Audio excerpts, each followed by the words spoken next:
Hello students, this side Dr. Pranay Mishra. Welcome to the IR Army YouTube channel. So today's we are starting from the very new chapter, that is Charak Sutra Sthan chapter number 21, अष्टो निंदतीय अध्याय। तो ये अष्टो निंदतीय अध्याय भी काफी important chapter है, क्योंकि इसमें निद्रा के बारे में कंसेप्ट बताया गया है। और निद्रा हम पीछे पढ़ के आए हैं कि त्रयो उपस्तंभ में से एक निद्रा भी एक स्तंभ है। आहार, निद्रा, ब्रह्मचर्य। तो निद्रा से काफी ज्यादा क्वेश्चन पूछ लिए जाते हैं और इम्पोर्टेंट कंसेप्ट है। तो इसमें इम्पोर्टेंट श्लोक को हम पढ़ेंगे। ठीक है, तो चलिए हम पढ़ते हैं। थर्ड नंबर श्लोक की बात करें, अष्टो निंदतीय। अष्टो निंदतीय का मतलब है कि 8 प्रकार के निंदित पुरुष, जिनकी निंदा की जाती है, ऐसे 8 प्रकार के पुरुष हैं। तो ये बताए गए हैं, अति दीर्घ, अति ह्रस्व, अति लोम, अलोम। ठीक है, अति दीर्घ, अति ह्रस्व, अति लोम, एलोम, अति कृष्ण, अति गौर, अति स्थूल और अति कृश। ठीक है, इन 8 के अलावा और दूसरा मतलब नौवा कोई पॉइंट नहीं है जो अष्टोन्नतीय पुरुष में है। तो कई बार क्वेश्चन काफी इजी होता है कि हमको लगता भी एग्जाम हॉल में कि अरे ये तो बहुत ही इजी क्वेश्चन है, 8 निंदतीय पुरुष में से ऑप्शन पूछा गया है, और हम लगा फिर भी हम गलत लगा देते हैं, आते हुए भी ऐसा कई बार हो जाता है। तो ये बेवकूफ़ी या ये चीज़ ना हो, इसलिए हम अच्छी तरह नाम को देख लें, इसको ज़्यादा इजी वे में ना लें कि अति दीर्घ ज़्यादा लंबा, ज़्यादा छोटा हाइट में, या फिर ज़्यादा रोम होना, ज़्यादा हेयर्स होना, या बिल्कुल हेयर्स नहीं होना बॉडी पे, अति कृष्ण होना या अति गौर कलर का होना, अति स्थूल होना या अति कृष्ण। तो ये है अष्टोनिंदतीय पुरुष। फिर अगला चैप्टर है अगला श्लोक जो है वो अति स्थूल के बारे में जो बताया गया है। तो अति स्थूल के बारे में, ये अति स्थूल के लक्षण हैं, लाइक अति स्थूल से होता क्या है, मतलब ठीक है, शरीर में क्या हानि होती है। तो अति स्थूल के बारे में ये बताया है, आयुषो ह्रांस है। ठीक है, आयु का ह्रांस हो जाता है, मतलब उसकी आयु लंबी नहीं होती है। ठीक है, आयु ह्रांस है, निरुत्साही, जवो अपरोधो। ठीक है, जरा अपरोधो। ठीक है, बुढ़ापा जल्दी आ जाता है, कृच्छ्र विवायता। ठीक है, दौर्बल्यम, दौर्गंध्यम, स्वेदा वादे, पसीना नहीं आता है, भूख ज्यादा लगती है, पिपासा, प्यास बहुत अधिक लगती है। तो ये अष्ट दोष हैं। तो याद रखें, अति स्थूल जन्य दोष, ये दोष हैं टोटल। तो कितने हैं? 8 हैं। एक तो ये क्वेश्चन बनता है, और इनमें से आप देख भी लें कि ये चीजें हैं। फिर है कारण कि कैसे हो जाता है अति स्थूल। तो गुरु, मधुर, शीत, स्निग्ध, एक्सरसाइज ना करने से, ज्यादा निद्रा लेने से। ठीक है, तो ये ज्यादा पूछा नहीं जाएगा, हम मेन चीज पर चलते हैं। जो ये लास्ट का इस श्लोक का फोर्थ नंबर श्लोक का जो लास्ट वर्ड है ना, तत्प्रभूत कोष्ठ वायुत्वात् क्षुदति मात्रम पिपासा अति योगश्चेति, तीक्ष्ण अग्नित्वाद प्रभूत कोष्ठ वायुत्वात् क्षुद अति मात्रम पिपासा अति योगश्चेति। तो ये इंपॉर्टेंट है। वो कह रहे हैं मोटापा कैसे आता है, ओबेसिटी कैसे आती है, क्योंकि ओबेस पेशेंट की जो अग्नि है वो तीक्ष्ण होती है। तो एक क्वेश्चन बनता है, तीक्ष्ण अग्नि होती है, मंदाग्नि होती है, सम होती है, विषम होती है। तो तीक्ष्ण अग्नि होती है। दूसरा क्वेश्चन बनता है कि और कौन सा दोष इन्वॉल्व होता है, तो वायु। तो जिस प्रकार आपने देखा होगा कि हम जब आप तो हरियाणा के लोग हैं अधिकतर, तो जब चूल्हे से रोटी बना रहे होते हैं, तो फुकनी से हम फूकते हैं, तो थोड़ी सी हवा के बहाव से अग्नि प्रज्वलित हो जाती है। उसी प्रकार यहाँ बता रहे हैं कि जैसे आपकी जो अग्नि है पेट की, तीक्ष्ण अग्नि, ठीक है, जाठरा अग्नि जो है, ठीक है, उसमें वायु इसी फुकनी का रोल करती है। ठीक है, तो उसके कारण अग्नि और तीक्ष्ण हो जाती है, जिससे कि और भूख लगती है और पेशेंट और ज्यादा खाने की कोशिश करता है, और उसको फिर प्यास भी ज्यादा लगती है, पानी भी ज्यादा पीता है। तो इसलिए ये सब कारण है। तो ये लास्ट लाइन इंपॉर्टेंट है। अगले श्लोक पे चलते हैं। अगला श्लोक ज्यादा इंपॉर्टेंट नहीं है, फिर हम देखते हैं इसमें 8 9 नंबर श्लोक। ये 9 नंबर श्लोक देखिए, ये अति स्थूल की डेफिनेशन दी है। तो ये इंपॉर्टेंट है, कई बार लिख के आ जाती है फर्स्ट लाइन या सेकंड लाइन भी, और कहते हैं ये किसकी डेफिनेशन है। तो मेदो मांसा अतिवृत्ता चल स्फिग उदर स्तने, यथो उपचयो उत्साहो नरो नरो अति स्थूल उच्चते। ठीक है, तो मेद मांस लटक जाते हैं शरीर से, यानी बहुत ज्यादा एक्सेसिव फैट हो जाता है। ठीक है, स्फिग, एक्सेसिव फैट कहाँ होता है? बटक्स पे होता है, ठीक है, या फिर चेस्ट रीजन पे होता है, या पेट पे होता है, ट्रंकल ओबेसिटी। ठीक है, तो ये याद रखें। और उसको क्या है, उत्साह नहीं होगा, आलस लगातार रहेगा। तो ये जो हो गया अति स्थूल की डेफिनेशन हो गई। तो ये इंपॉर्टेंट है। फिर हम इंपॉर्टेंट श्लोक पे चलते हैं। फिर ये बता रहे हैं लंघन के बारे में। ठीक है, कि लंघन यानी अतिकृश। अतिकृश जो अति पतले लोग हैं, ठीक है, जो एक्सेसिव थिन हैं, ठीक है, उनके क्या कारण है। तो वो बता रहे हैं सेवा रुक्षान्न पाना नाम, हमेशा रुक्ष अन्न पान विहार करना, लंघन करना, व्रत ज्यादा करना, ठीक है। लेकिन प्रमितासन सबसे इंपॉर्टेंट है। फिर ये कंसेप्ट आ गया, आप इसको नोटबुक में अपनी नोट कर लें कि प्रमितासन। अभी हमने प्रमितासन लास्ट चैप्टर में पढ़ा था, कहाँ पढ़ा था? ओजशय में, कि ओजशय के कारण में क्या है एक फैक्टर, प्रमितासन। तो यहाँ भी प्रमितासन है, किसमें? अतिकृष्ण के रीजन में, ठीक है, कॉज में। तो आप इसको याद कर लें, क्योंकि ऑप्शन में आ सकता है समसन, अतिमात्रासन, प्रमितासन, तो आपको प्रमितासन लगाना है। क्रिया अति योगे शोकस वेग निद्रा विनिग्रह, ठीक है, नींद ना लेना, रुक्ष उद्वर्तन कराना, एक्सेसिव स्नान करना, एक्सेसिव एक्सरसाइज करना। तो ये सारी चीजें ये पूछी नहीं जाएंगी, जो प्रमितासन है वो मेन कंसेप्ट था पूछने का। फिर इंपॉर्टेंट है ये 14 नंबर श्लोक, कि अतिकृष्ण में क्या बीमारियां हो जाती हैं। तो प्लीहा, काश, क्षय, श्वास, गुल्म, अर्श, उदर रोग, कृषम प्रयो अभिधावंती रोगास गृहिणी गता, और गृहिणी भी होती है, गृहिणी रोग, ठीक है। तो ये हो गए आपके जो है रोग, अतिकृष्ण के रोग। तो आपको ये याद रखना, ये भी टोटल 8 हैं, आप पढ़ेंगे तो। प्लीहा, काश, क्षय, सास, गुल्मा, अर्शी, इंद्राणी, च कृषम प्रयो प्रयो अभिधावंती रोगास गृहिणी गता। फिर इसमें जैसे अति स्थूल के ऊपर हमने डेफिनेशन देखी, वैसे यहाँ भी बताई गई है 15 नंबर श्लोक में। क्या है? शुष्क स्फिग उदर ग्रीवो धमनी जाल संतते, त्वग अस्थि शेषो अति कृश स्थूल परवा नरोमत है। यानी उसके जहां कहाँ कहाँ फैट था, बटक्स और उदर यानी पेट में, और ग्रीवा, ठीक है, तो वो यहाँ पतले हो जाएंगे, एक्सेसिव थिन हो जाएंगे, ठीक है। धमनी जाल संतत है, जब मांस और मेद का क्षय हो जाएगा तो जाहिर सी बात है उसमें आर्टरीज वगैरह, वेन्स, ये सब दिखेंगी, ठीक है, धमनी जाल दिखेगा एक तरह से। और त्वग अस्थि से सो, और जॉइंट्स भी दिखेंगे, हड्डी भी बिल्कुल नुकीली सी दिखेगी, बिल्कुल सब कुछ दिखेगा, है ना। तो आपने अतिकृष्ण का पेशेंट, तो स्थूल परवा, स्थूल परवा का मतलब ये नहीं है कि जॉइंट्स मोटे हो गए हैं, ठीक है। स्थूल पर्वा का मतलब है पर्व जो है, यानी पर्व यानी जॉइंट्स जो हैं वो दिखने लगेंगे। वैसे कहाँ दिखते हैं, मतलब ठीक है, जब फैट होता है, तो वो बात बता रहे हैं। फिर फिर अगला श्लोक में चलते हैं जो इंपॉर्टेंट है। फिर ये 18 और 19 नंबर श्लोक, ये वाला भी इंपॉर्टेंट है। ये क्या है? समसंघनन पुरुष के लक्षण है। आप लिख लीजिए, समसंघनन पुरुष, यानी आइडल पुरुष कैसा होना चाहिए, जो जिसको कहेंगे सुसंगठित है, और संगनन, समसंगनन है।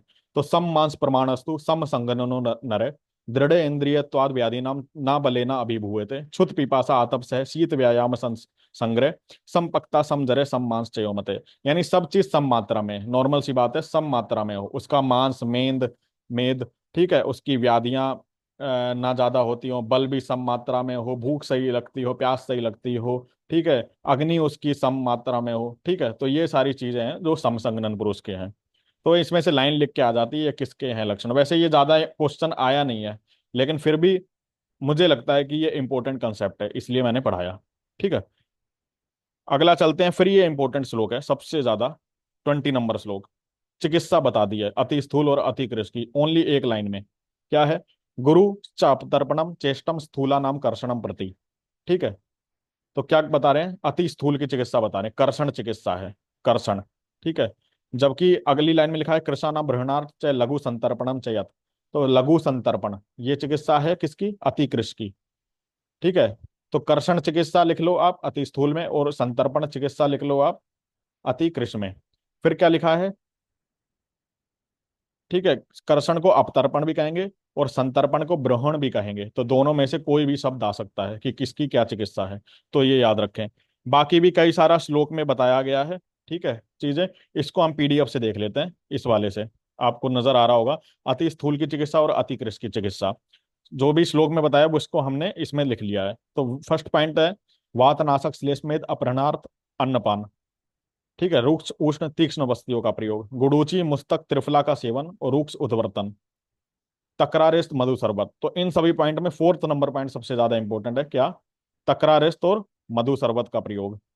विडंग सुंठी यवक्षार तीक्ष्ण लोभसम मधु, ये भी इंपॉर्टेंट है। यवा अम्लक चूर्ण, यव जौ और आंवला को मिला के उसका चूर्ण। तो जौ अति स्थूल के लिए बेस्ट औषधि है, जो आज के टाइम में मैं कहूंगा, ठीक है, आहार विहार में, ठीक है। विलवादी बृहत पंचमूल क्या प्लस मधु, इंपॉर्टेंट है ये। कौन सा क्वाथ है? विलवादी बृहत पंचमूल, बृहत पंचमूल क्वाथ, ठीक है। बृहत पंचमूल में क्या क्या आता है? 5 नेम आपको याद होने चाहिए। क्या आता है? बिल्व, अग्निमंथ, श्योनाक, पाटला, गंबारी। शिलाजतु सेवन, अग्निमंथ सबसे इंपॉर्टेंट है ये, शिला जतु का सेवन अग्निमंथ स्वरस से। ठीक है। फिर प्रियंगु, ये ज्यादा इंपॉर्टेंट नहीं है। फिर अतिकृष्ण में देखते हैं सुसैया, उसको संतुष्टि दो भाई, सोने दो उसको, ठीक है, अच्छी सोने की जगह दो, खाना अच्छा खिलाओ, उसकी खातिरदारी करो, ठीक है, प्रिय लोगों से मिलने दो, उसको जो पसंद है उसको टेंशन मत, स्ट्रेस मत दो, ये सारी चीजें बताई गई हैं। ठीक है। छठा पॉइंट जो पंचक्रम में इंपॉर्टेंट है वो क्या है? स्निग्ध मधुर वस्तियां, तेलाभ्यंग, स्निग्ध उद्वर्तन। ठीक है। और नाइन्थ पॉइंट इंपॉर्टेंट है यव गोधूम, यव गोधूम दोनों, दोनों चीज बताई हैं। ठीक है। उभयो। और रसायन वाजीकरण 8 पॉइंट में, रसायन और वाजीकरण का प्रयोग। ठीक है। तो ऐसे करके ये जो सारा श्लोक में लिखा है हमने उसको टेबल से पढ़ लिया है, इसके अलावा कुछ नहीं आएगा जो इसमें इंपॉर्टेंट है। ठीक है। मतलब अति स्थूल और अति कृष्ण में।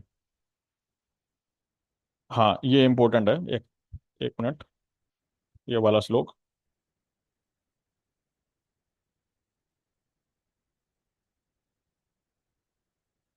तो एक मिनट,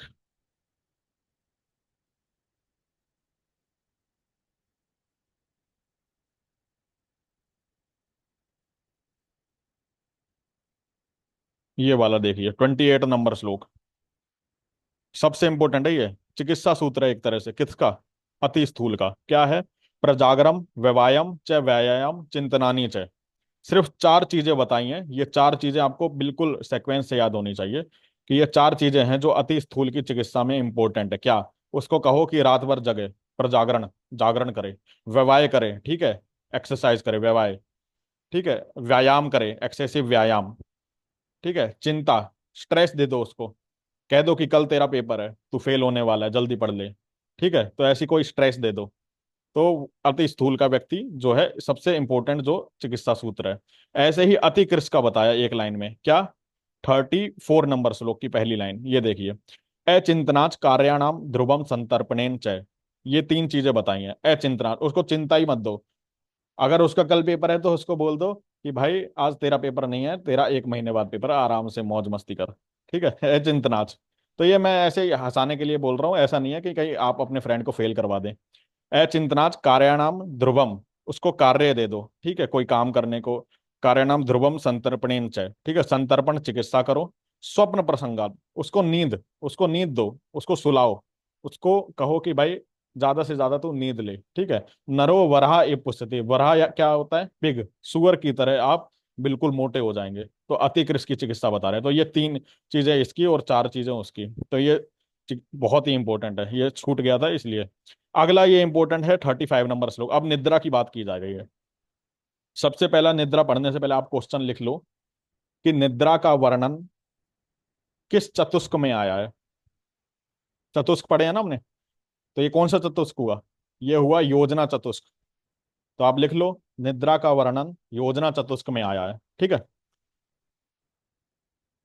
फिर आप पढ़ते हैं, यदा तू मनसी क्लांते कर्मात्माने क्लमान्विता विषय भो निर्वर्तन्ते तदा स्वप इति मानवे। यानी कि जब उसका मन थक जाए, सब्जेक्ट का यानी आपका सबका, हम सबका मन थक जाए, ठीक है, कर्म करने की इच्छा ना हो, कोई भी काम करने की, ठीक है, सब कुछ हमें बिल्कुल आलस आ जाए, विषयों से निर्वर्त, हमें अपने विषय का एहसास ही ना हो रहा हो, तो समझ जाओ कि वह निद्रा का वेग आ रहा है उस मनुष्य को। ठीक है। तो ये निद्रा की परिभाषा बताइए। तो निद्रा 36 नंबर श्लोक जो है इसमें बताया, निद्रायतम सुखम दुखम पुष्टि कार्य बलाबलम। तो गुण, मतलब निद्रा, अगर सम्यक निद्रा लेते हो, ठीक है, तो उसके बारे में बताया कि सुख होगी, और अगर असम्यक निद्रा लेते हो तो दुख होगी। तो अपोजिट भी लिखा है और सुख भी लिखा है, मतलब उसके प्रोज एंड कॉन्स दोनों लिखे हैं। तो निद्रायतम सुखम दुखम पुष्टि कार्य बल अबल वृष्ता क्लीवता ज्ञान अज्ञान जीवित ना। ठीक है। तो वो कह रहे हैं निद्रा नहीं लोगे तो मर भी जाओगे, जीवितम ना चाहे ना, यानी मर भी जाओगे। तो इतना इंपॉर्टेंट है, इसलिए कहते हैं इसको त्रयो उपस्तंभ में से एक पिलर। ठीक है। फिर क्या बोला 36 नंबर श्लोक में, अकाले अति प्रसंगा ना चाहे निद्रा निषेवदा सुखायुसा। इसको छोड़ दीजिए। फिर इसमें बताया है 38 नंबर श्लोक, 39 नंबर श्लोक में, गीता अध्ययन मध्य स्त्री कर्म भाराद अचीर्ण छक्षीणा वृद्धा बालस तथा बला। ठीक है। तो दिवा स्वप्न के योग्य बताए हैं ये। मतलब दिन में निद्रा किसको लेनी है? तो गीत अध्ययन यानी जो ज्यादा पढ़ाई कर रहा है, ठीक है, छत छीण का मरीज है, वृद्ध है, बाल है, ठीक है, तृष्णा कोई बीमारियों से पीड़ित है, तो उसको जो है दिन में निद्रा ले सकता है। ठीक है। इसमें जो सबसे ज्यादा इंपॉर्टेंट है ना, वो कौन सी ऋतु में निद्रा ले सकता है दिन में। ठीक है। तो उसमें लिख लो आप ग्रीष्म ऋतु। बाकी सभी ऋतुओं में दिवा स्वप्न का निषेध बताया है, लेकिन ग्रीष्म ऋतु में निद्रा ले सकते हैं। तो क्या बोला है, ये भी लिख लो आप नोट करके। आचार्य चरक बोलते हैं, ग्रीष्म ऋतु के अलावा दूसरी ऋतु में निद्रा लेने से श्लेष्म पित्त का प्रकोप होता है। सबसे इंपॉर्टेंट कंसेप्ट है, क्वेश्चन आएगा ये। श्लेष्म पित्त का प्रकोप होता है, जबकि सुश्रुत बोलते हैं सर्वदोष का प्रकोप होता है। तो श्लेष्म पित्त और सर्वदोष अलग अलग कंसेप्ट हो गए। ठीक है। फिर अगले श्लोक पे चलते हैं। देखिए ये जो 43 में मैंने बताया ना, ग्रीष्म में चा दान, तो वही चीज है कि ग्रीष्म में किसको लेना है। ठीक है। श्लेष्म में पित्त का प्रकोप हो जाता है, 44 में ये लिखा हुआ है, तो मैंने पहले ही लिखवा दिया। फिर दिवा स्वप्न का निषेध बताया है 45 नंबर श्लोक में। दिवा स्वप्न का निषेध किसको नहीं? मेदस्विन कोई मोटा व्यक्ति है, स्नेह नित्या जो स्नेहन ज्यादा करता है, श्लेष्मला श्लेष्म रोगी है, ठीक है, दूषी विषार्थ। तो दूषी विष इंपॉर्टेंट है कि दिन में निषेध, मतलब दिवा स्वप्न का निषेध किसको है? दूषी विष। ठीक है। तो इकलौता विष दो दूषी विष, उनको दिन में नींद नहीं लेनी है, नहीं तो क्या हो जाएगा, हलीमक सिरसुल स्तेमित्या ये सब हो जाएगा। तो ये तो नहीं पूछेगा, जो मैंने इंपॉर्टेंट था वो बता दिया है वो। ठीक है। फिर 50 नंबर श्लोक इंपॉर्टेंट है। 50 नंबर श्लोक पे आ जाओ। रात्रो जागरणम रुक्षम, सबसे इंपॉर्टेंट है ये। मतलब अगर रात में जगता है पेशेंट तो वो रूक्ष है। रात में जगना रूक्ष है, मतलब शरीर को रूक्ष करेगा। ठीक है। स्निग्धम प्रसपनम दिवा, अगर दिन में सोता है तो वो स्निग्ध है, यानी शरीर को स्निग्ध करेगा। ठीक है। उसकी पुष्यति करेगा, पोषण करेगा। एक्सेसिव पोषण कर देगा, मोटापा हो जाएगा, इसलिए वो मना करते हैं। स्वप्न फिर लिखा है अरुक्षणम अनभिसंधि तो आसीन प्रचलायतम। तो आसीन प्रचलायतम का मतलब क्या होता है? जैसे कि आप पढ़ते पढ़ते क्लास में सो जाते, कोई टीचर पढ़ा रहा है, या क्या पता मैं पढ़ा रहा हूँ, अभी मेरी वीडियो देख रहे हो, आपकी नींद लग गई हो, और लेकिन वो नींद लगती है सिर्फ 2 मिनट की या 1 मिनट की या 5 मिनट की मैक्सिमम। लेकिन वो जो नींद होती है वो क्या है? अरूक्ष है और अनभिसंधि है, ना तो स्निग्ध है ना ही रूक्ष है। ठीक है। तो उसकी बात कर रहे हैं, तो आसीन प्रचलायतम। फिर इंपॉर्टेंट है 51 नंबर श्लोक। क्या है? स्वप्न आहार समुत्थय च स्थौल्य कार्श्य विशेषतः। ठीक है। तो स्थौल्य और कार्श्य जो हमने पढ़ा है कंसेप्ट, वो किस पे डिपेंड है? स्वप्न और आहार, निद्रा और आहार, इन दोनों को कंट्रोल कर लें तो हमारा अति स्थूल भी पेशेंट सही हो जाएगा, या और अति कृश भी सही हो जाएगा। इन दोनों पे मैनेज करना है बस। ठीक है। तो सबसे ज्यादा इंपॉर्टेंट ये है कंसेप्ट।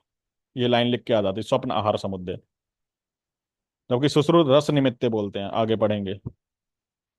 फिर 52 नंबर श्लोक है, इसमें जो बताया है कि जिसको नींद आ रही है तो नींद को कैसे भगाएं, या नींद नहीं आ रही है उसको कैसे नींद लाएं। ठीक है। ये वाली चीजें पूछा नहीं जाएगा, वैसे इंपॉर्टेंट है एज ए क्लिनिशियन, लेकिन वैसे नहीं पूछा जाएगा। 57 नंबर श्लोक सबसे ज्यादा इंपॉर्टेंट है। निद्रा नाश के कारण। निद्रा नाश के कारण क्या है? कार्य कालो विकारश्च प्रकृतिर वायुरेव च। सबसे इंपॉर्टेंट है ये। कार्य कालो विकारश्च प्रकृतिर वायुरेव च। टोटल 5 है ये। ठीक है। क्या है? कार्य, अगर कोई स्पेशल स्पेशल काम कर रहे हैं आप, ठीक है, कोई मन लगा के काम कर रहे हैं, कोई अपना बिजनेस कर रहे हैं, कुछ भी कर रहे हैं, ठीक है, तो नींद कैसे आ सकती है? वही तो मैं आप सभी को बोलता हूँ कि आप मन लगा के पढ़िए कि आपको एचपीएससी का एएमओ क्रैक करना ही है, और इसके बाद आपको नींद आएगी नहीं, देखना। क्योंकि मैं जब पढ़ता था, जब मैं स्टडी करता था सेल्फ स्टडी, तो मुझे नींद नहीं आती थी। मैं 10 बजे सोता था, कोशिश करता था सो जाऊं रात के 10 बजे। सुबह 4 बजे मेरी आंख बिना अलार्म के खुल जाती थी, क्योंकि उस टाइम मेरा लक्ष्य था, मेरा टारगेट था मेरे पास। ठीक है। तो वही चीज आपको होनी चाहिए, और वही इसमें बता रहे हैं श्लोक में कि कार्य है, अगर आपके पास स्पेसिफिक कार्य है, एक एक रास्ता है आपके पास कि जहां मुझे जाना है, तो फिर उस लक्ष्य को पाए बिना आपको नींद तो बिल्कुल ही नहीं आ सकती। काल। काल क्या है? ठीक है। अगर काल दिन का काल है, मान लो जब दुनिया जग रही है, तब आपको नींद अधिकतर नहीं आती है। ठीक है। रात में ही आती है, तो काल की बात कर रहे हैं। या फिर क्या है, कोई काल से रिलेटेड हो सकता है कोई old age patient, old age को नहीं आती है नींद। क्यों नहीं आती? क्योंकि वात ज्यादा बड़ा होता है, वात प्रकोपित रहता है। ठीक है। या फिर इतना ही है, इतना ही समझो आप। विकार से क्या, कोई बीमारी है, कोई पेन है शरीर में, तो नींद कहाँ से आ जाएगी? ठीक है, रात भर कराएगा, उसको नींद ही नहीं आएगी। प्रकृति वायु, अगर उसकी प्रकृति वायु है पेशेंट की, तो उसको अधिकतर नींद नहीं आएगी। ठीक है, आप देखेंगे वायु वात प्रकृति वाले लोगों को नींद नहीं आती है। तो ये इंपॉर्टेंट कंसेप्ट है। फिर इंपॉर्टेंट है आपका ये 58 और 59 नंबर श्लोक, ये निद्रा के भेद बता रहे हैं। ठीक है, तो चरक के अनुसार 6 भेद हैं, लिख लो आप, ये 6 हैं निद्रा के भेद। तमो भवा, श्लेष्म समुद्भवा, मने शरीर श्रम संभवा, आगंतुकी, व्याध्या अनुवर्तनी, रात्रि स्वभाव प्रभा। अब एक कंसेप्ट आप याद कर लो, वाग्भट ने 6 की जगह 7 बताए हैं। बस क्या करा है इसमें, ये जो मने शरीर श्रम संभवा है ना, इसमें मने संभवा को अलग कर दिया, शरीर संभवा को अलग कर दिया। तो टोटल 7 बन गए, वो एक एक्स्ट्रा बन गया, इन्होंने जोड़ के लिख दिया। तो वाग्भट का हमें याद हो गया। ठीक है। सुश्रुत ने 3 बताए हैं, वैष्णवी, वैकारिक और तामसिक। आगे पढ़ेंगे, वैष्णवी, वैकारिक, तामसिक, ये सुश्रुत ने 3 बताए हैं। ठीक है। इसमें लिखा है रात्रि स्वभाव प्रभा, जो हमें रात्रि में स्वभाव से नींद आती है, वो तो नॉर्मल है। वो ठीक है, प्राकृतिक नींद है हमारी। ठीक है, भूधात्री। तमो भाव के जो कारण आती है ना, तमो भाव, वो पापों का मूल है। ठीक है, जब पाप का घड़ा भर जाता है हमारा, तो तमो भाव की नींद आती है। ठीक है, वो। और बाकी जितनी 4 बची है ना नींद, इसमें देख लेना आप, श्लेष समुद्र भवा, ठीक है, मने शरीर श्रम आगंतुकी वगैरह, व्याध्यान वर्तन, ये जो है ये व्याधि को इंगित करती हैं। ये कहते हैं कि भाई कोई ना कोई व्याधि है। तो ये 6 प्रकार की नींद आ गई। फिर इसमें बस ये चैप्टर का फिनिश होता है, इसमें और कुछ इंपॉर्टेंट नहीं है। अगले चैप्टर पे बात करते हैं, चैप्टर नंबर 22, लंघन बृहणीय अध्याय। ठीक है। तो इसमें जो है इसमें जो है 6 प्रकार के समूह बताए हैं, मतलब अपोजिट। षड्विध उपक्रम कहते हैं इसको, लिख लो आप, षड्विध उपक्रम। ठीक है, षड्विध उपक्रम है। तो क्या क्या है? लंघन, ब्रोहण, काल। ठीक है, लंघन, ब्रोहण, रुक्षण और स्नेहन, स्वेदन और स्तंभन। 1 2 3 4 5 6 स्वेदन, स्तंभन। तो ये जो हो गए आपके, क्या हो गए? 6 षड्विध उपक्रम। तो इनके बारे में हल्का देख लेते, क्वेश्चन बहुत कम आता है, बस इतना याद होना चाहिए षड्विध उपक्रम में आता क्या है। ठीक है, तो ये डेफिनेशन लिखी है, 1 मिनट। यत किंचन, ये देखिए 8 नंबर श्लोक जो है, यत किंचन लाघव करम देहे तन लंघनम स्मृतम। ठीक है,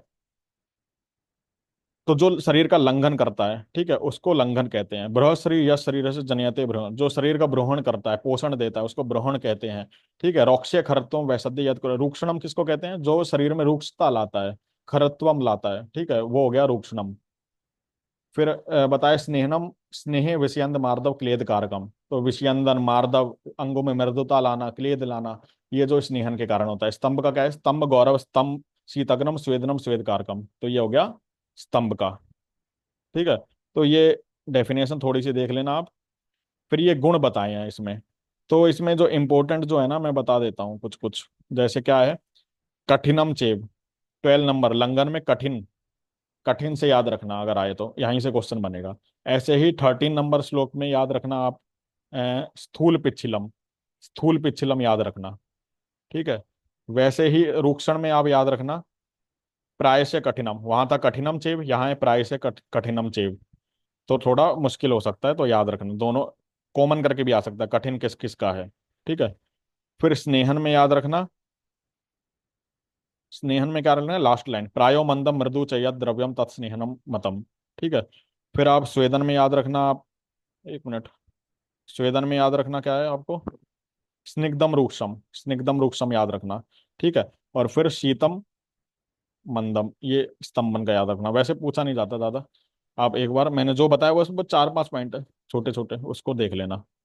ठीक है, सबसे इंपॉर्टेंट जो इस चैप्टर का श्लोक है वो ये वाला है। ये कौन सा है? 1 मिनट, 18 नंबर श्लोक है। ये क्या है? लंघन के 10 प्रकार हैं। तो 10 प्रकार के लंघन बताए हैं। क्या है? चतुष्प्रकारा संशुद्धि। अब चतुष्प्रकारा यानी 4 प्रकार की संशुद्धि हुई। कौन कौन सी हुई लिख लो, इसमें लिखा नहीं है। वमन, विरेचन, नस्य और निरूबस्ती। वमन, विरेचन, नस्य, निरूबस्ती। ठीक है, अब एक क्वेश्चन बनता है कि चतुष्प्रकारा संशुद्धि में क्या नहीं है, और ऑप्शन में होगा अनुवासन बस्ती। तो याद रखे निरूबस्ती बताया है, अनुवासन नहीं बताया है, तो लिख लो अनुवासन नहीं है आता चतुष्प्रकारा संशुद्धि में, निरू आता है। एक क्वेश्चन ये बना इस श्लोक में से। ठीक है। पिपासा मारो तात्पो पाचनान्यो उपवासश्च व्यायाम चेति लंघनम। ठीक है। तो ये सारे हो गए टोटल 10। गिनोगे, 4 ये हो गए, 5 6 7 8 9 10। ठीक है। तो ये हो गए 10। अब क्वेश्चन एक और बनता है क्या, व्यायाम और आतप। व्यायाम और आतप ये कॉमन है किसमें, निरग्नि स्वेद पढ़े थे ना, निरग्नि स्वेद स्वेदाध्याय में, उसमें कॉमन है व्यायाम आतप। तो क्वेश्चन में बन के आ जाएगा कि व्यायाम इनमें से निरग्नि स्वेद और लंघन में कॉमन क्या है, तो व्यायाम आतप है। क्या था निरग्नि स्वेद का श्लोक, याद हो तो 10 प्रकार के निरग्नि, व्यायाम उष्ण सदनम ग्रूप रावरणम क्षुधा बहुपानम क्रोध भय आहब आतपा। ठीक है, ये श्लोक था ना, उपनाह आहव आत्मा, तो वो वाला। तो ये इंपॉर्टेंट है। फिर ये जो बताया है 1920 श्लोक इंपॉर्टेंट है, लेकिन कौन सा लंघन किस रोगों के शमन के लिए करना है वो बताया गया। तो इसको हम एक पीडीएफ से देख लेते हैं, थोड़ा आसान हो जाएगा। आप ये पीडीएफ देखिए कि शोधन द्वारा लंघन किसका होगा, मतलब शोधन यानी जो हम चतुष्प्रकारा संशुद्धि की बात करें उससे लंघन किसका करेंगे, जिसका प्रभूत श्लेष्म पित्ताश्र मला, मतलब श्लेष्म पित्त और रक्त, ये सब प्रकोपित हो, और मारुत भी। ठीक है। यानी तीनों दोष और रक्त, और बृहत शरीर हो, मतलब शरीर बलवान हो, रोगी बलवान हो, तो उसका शोधन द्वारा लंघन करेंगे। पाचन द्वारा लंघन किसका करेंगे, अगर मध्य बल का रोग हो और कफ पित्त का हो, तो कफ पित्त इंपॉर्टेंट है। इसमें दोष क्या है, त्रिदोष प्लस रक्त। इसमें क्या है, ओनली कफ पित्त। और रोगों के नाम है वम्य अतिसार हृदय रोग, ये सब। पिपासा और उपवास से कब करेंगे, जब उपरोक्त रोग अल्प बल हो। और व्यायाम आतप से कब करेंगे, जब बली मध्यम बल का रोग हो। ठीक है। या शरीर बलवान हो, मध्य बल का रोग हो, या शरीर बलवान हो, अल्प बल का रोग हो, तो इनमें करेंगे। ठीक है। तो ये इंपॉर्टेंट है, आप देख लीजिए इसको, आप स्क्रीनशॉट ले सकते हैं इसका, तो आपको याद रहेगा। फिर एक ये चीज याद रखना, ये जो लास्ट पॉइंट है ना, लंघन किस में करना, शिशिर ऋतु में, ब्रहण किस में करना, ग्रीष्म ऋतु में। नॉर्मल सी बात है, ब्रहण ग्रीष्म ऋतु में ही करेंगे। गन्ने का जूस ब्रहण करता है, ग्लूकोन डी पीते हैं ब्रहण करता है, नारियल पानी पीते हैं ब्रहण करता है, ग्रीष्म ऋतु में ही तो पीते हैं। सर्दी में आप पीते हो कभी, नहीं ना, तो वही चीज बता रहे हैं। कंसेप्ट लगाओ, अपने आप याद रहेगा। लंघन किस में, शिशिर ऋतु में। भाई शिशिर ऋतु में ठंड होती है, ठंड में ही तो हम लंघन करना चाहते हैं, वेट गेन होता है। ठीक है, तो हम लंघन करने की कोशिश करते हैं, तो वो चीज आ गई आपकी। तो ऐसे करके ये वाला श्लोक जो है इंपॉर्टेंट है, जो मैंने बता दिया। फिर ये 24 नंबर श्लोक देखो एक बार, लंघन योग्य व्यक्ति, त्वग दोषी नाम प्रमीड़ा नाम, प्रमेय यानी प्रमीड़ा नाम, स्निग्ध अभ्यसंद अभिचंद ब्रहणी नाम, शिशिरे लंघनम सस्तम अभी वात विकारी नाम। देखो आ गया ना, शिशिरे लंघन शिशिर में करना है। तो त्वग दोष होगा, प्रमेय वाला व्यक्ति होगा, इनको लंघन चिकित्सा करनी है। तो कौन से योग्य व्यक्ति हैं लंघन के लिए। फिर अगला श्लोक है इंपॉर्टेंट, ये आपका,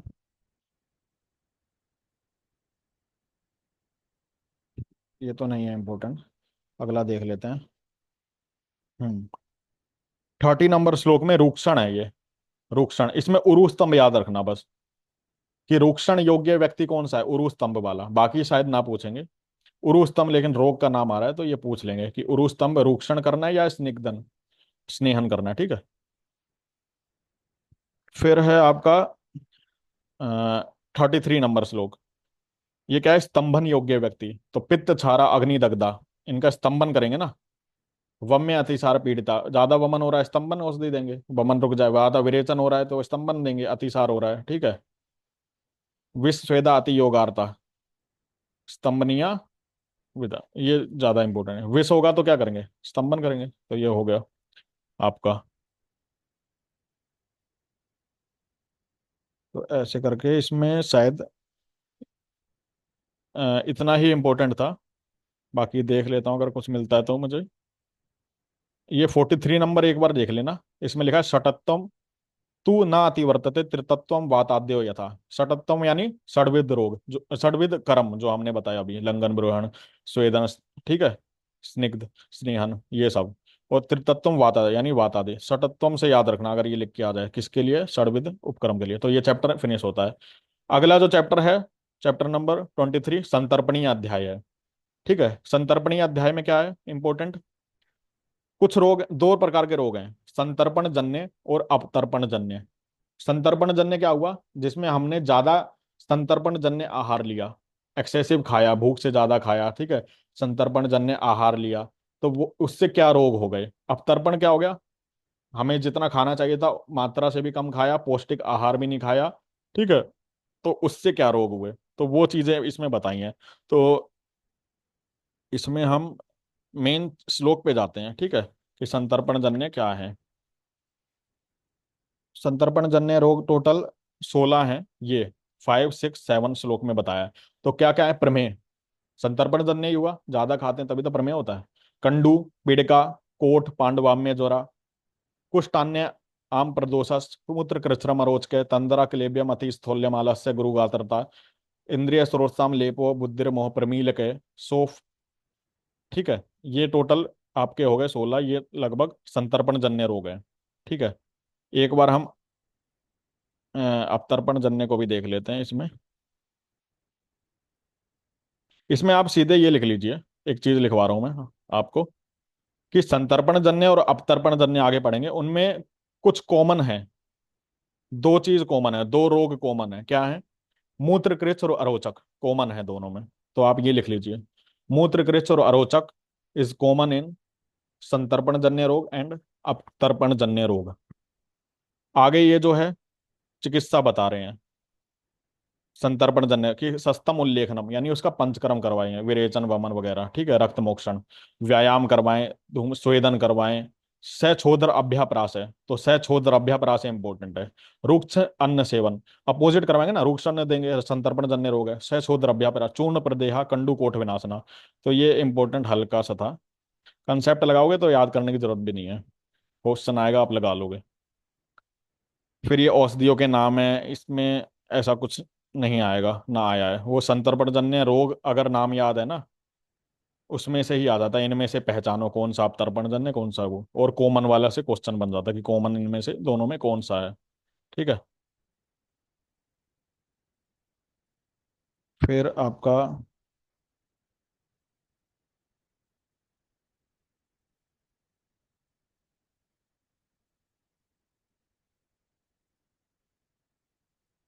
एक मिनट,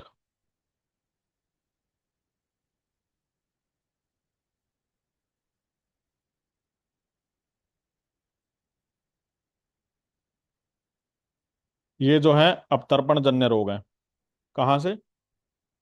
श्लोक नंबर 27, 27 28, देह अग्नि बल, वर्णोज शुक्र मांस बल क्षय, ज्वर कासानवंदे, पार्श्व शूलम अरोच के, श्रोत्र दौर्बल्यम उन्माद, प्रलापो हृदय व्यथा, विण मूत्र संग्रह शूलम, जंगो त्रिक संश्रयम, जंगो उरु त्रिक संश्रयम, पर्वा अस्थि संधि भेद, यह चान्य वातजा गदा।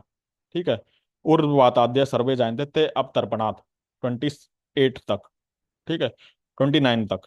तो 27 28 29 ये है अपतर्पण जन्य रोग, ठीक है, जो कम खाने से हुए हैं, अपतर्पण लंघन करने से हुए हैं, ठीक है।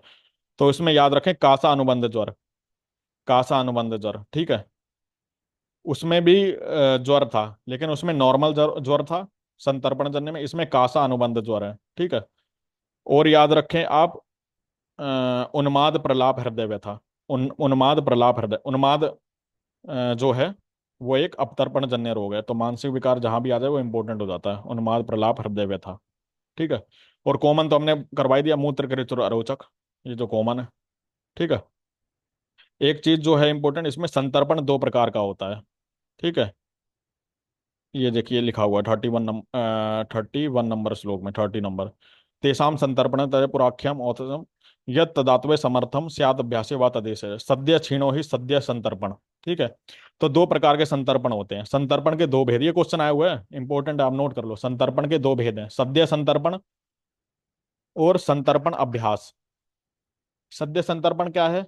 जैसे आपको हल्का सा भी लंघन हुआ या हल्का सा भी ग्लूकोज की कमी हुई, तो आपने तुरंत गन्ने का जूस पी लिया, ग्लूकोन डी पी लिया गर्मी में, ठीक है, तो वो हो गया सद्य संतर्पण, तुरंत संतर्पण करना, ठीक है। और संतर्पण अभ्यास क्या हुआ? धीरे धीरे आप उसको, जैसे टीबी का मरीज है, ठीक है, पल्मोनरी टीबी का है पेशेंट, तो उसको सद्य संतर्पण ना देके धीरे धीरे, उसकी अग्नि वीक होती ना, तो अभ्यास करेंगे संतर्पण का, लाइक उसको धीरे धीरे अंडा खिलाएंगे या जो भी है प्रोटीन की चीज देंगे, ठीक है, जो भी चीज है, तो वो चीज की बात हो रही है। तो ये होगी संतर्पण के दो भेद, एक ये क्वेश्चन बनता है। बाकी इसमें इम्पोर्टेंट कुछ भी नहीं है, आप सारे ये श्लोक छोड़ सकते हैं। ठीक है, तो ऐसे करके आपका 23 चैप्टर भी फिनिश होता है। ठीक है, कोई भी क्वेरी हो तो आप पूछ सकते हैं हमारे यूट्यूब चैनल से जुड़कर। और हमारे वीडियो को लाइक और शेयर करना ना भूलें। तब तक के लिए जय हिंद, जय आयुर्वेद।